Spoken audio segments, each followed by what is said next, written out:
रूस और ईरान की बढ़ती नजदीकी से परेशान ज़ेलेंस्की ने उम्मीद जताई कि इजरायल उनकी मदद करेगा, जिसकी सबसे बड़ी वजह है ईरान और इजरायल की सालों पुरानी दुश्मनी जो समय के साथ बढ़ती जा रही है और यूक्रेन उसी दुश्मनी का फायदा उठाने के चक्कर में है।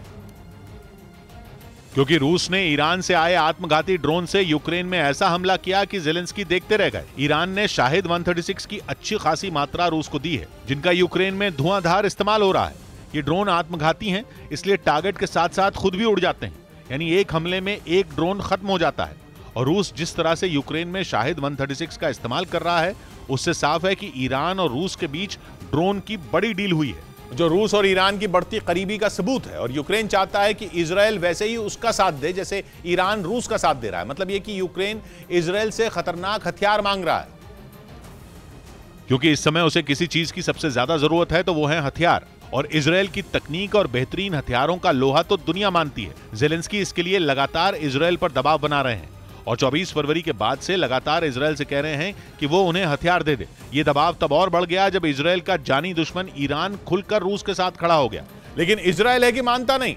जानकार बताते हैं कि इजरायल यूक्रेन की मदद करके रूस से अपने रिश्ते नहीं बिगाड़ना चाहता, क्योंकि वो ऐसी जगह पर है जहां रहते हुए वो रूस से दुश्मनी मोल नहीं ले सकता। क्योंकि इजरायल की उत्तरी सीमा सीरिया से लगती है और रूस सीरिया में हथियारों का फ्लो कंट्रोल करता है। और अगर इजरायल यूक्रेन में बहुत ज्यादा सक्रिय होता है तो रूस उसकी सीरिया से लगी उत्तरी सीमा पर हालत बिगाड़ सकता है, क्योंकि सीरिया की एयर स्पेस को रूस की आर्मी कंट्रोल करती है। और अगर इजरायल रूस से भिड़ा तो मुमकिन है कि रूस उस पर हवाई हमला करवा दे।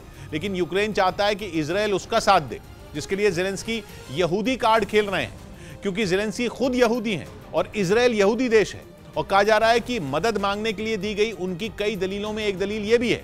वैसे ऐसा नहीं है कि ईरान से रूस की नजदीकी इजरायल को परेशान नहीं कर रही, क्योंकि जैसे ही उसे पता चला कि यूक्रेन जंग में रूस ईरान के ड्रोन से लड़ रहा है, उसका मूड खराब हो गया। खबर है कि इस बारे में इजरायल ने पुतिन से बात भी की, लेकिन यह नाराजगी इतनी नहीं थी कि वो यूक्रेन को हथियार दे दे। जबकि ज़ेलेंस्की एक बार नहीं बल्कि कई बार इजरायल से एयर डिफेंस सिस्टम मांग चुके हैं, लेकिन इजरायल ने उसे वो नहीं दिया।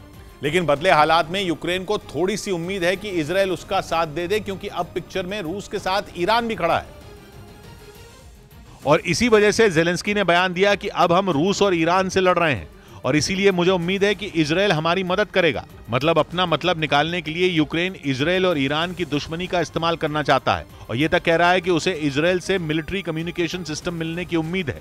वो अलग बात है कि इजरायल ने हरी झंडी नहीं दिखाई है, क्योंकि इजरायल को रूस से लड़ने के लिए मनाना कोई बच्चों का खेल नहीं है।